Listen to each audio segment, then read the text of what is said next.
ಆತ್ಮೀಯರೇ ನಮಸ್ಕಾರ. ಇವತ್ತು ಒಂದು ವಿಶೇಷವಾದಂಥ ಒಂದು ಮರದ ಪರಿಚಯವನ್ನು ಮಾಡಲಿಕ್ಕೆ ಬಂದಿದ್ದೇನೆ. ಈ ಮರ ಸಾಮಾನ್ಯವಾಗಿ ನಾನು ಕಂಡುಕೊಂಡ ಹಾಗೆ ದಕ್ಷಿಣ ಕನ್ನಡ ಜಿಲ್ಲೆಯಲ್ಲಿ ಅತಿ ಹೆಚ್ಚಾಗಿ ಕಂಡುಬರ್ತದೆ. ಪಲ್ಯ ಪದಾರ್ಥ ಅಥವಾ ಇನ್ನಿತರ ಕರಿದ ಪದಾರ್ಥಗಳನ್ನು ಈ ಮರದಿಂದ ಬರ್ತಕ್ಕಂತಹ ಹಣ್ಣಿನಿಂದ ತಯಾರು ಮಾಡ್ತಾರೆ. ಈ ಮರವನ್ನು ಸಾಮಾನ್ಯವಾಗಿ ಉತ್ತರ ಕರ್ನಾಟಕದ ಕಡೆಗೆ ಬೇರು ಹಲಸು ಅಂತೇಳಿ ಕರೀತಾರೆ, ಅಥವಾ ದ್ವಿಹಲಸು ಅಂತೇಳಿ ಕರೀತಾರೆ. ತುಳುವಿನಲ್ಲಿ ದೀಗುಜ್ಜೆ ಅಂತೇಳಿ ಕರೀತಾರೆ ಇದರ ಮರದ ಹಣ್ಣನ್ನು.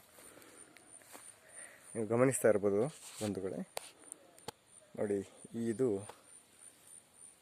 ಬೇರು ಹಲಸು ಅಂತೇಳಿ ಕರೀತಾರೆ ಈ ಮರವನ್ನು.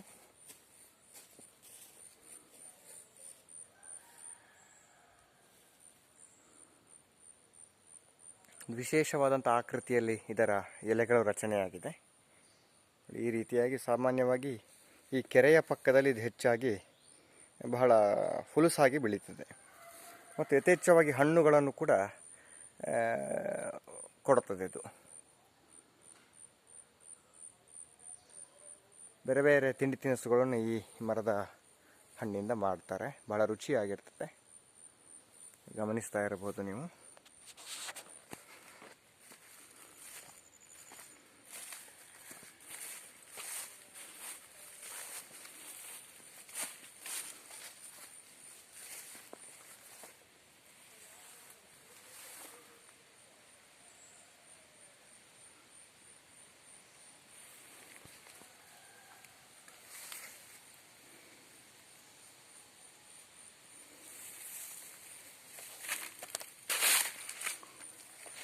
ಮರದ ಎಲೆ ಬಹಳ ವಿಶೇಷವಾದಂಥ ಆಕಾರ, ಈ ರೀತಿಯಾಗಿರ್ತದೆ ಮರದ ಎಲೆ.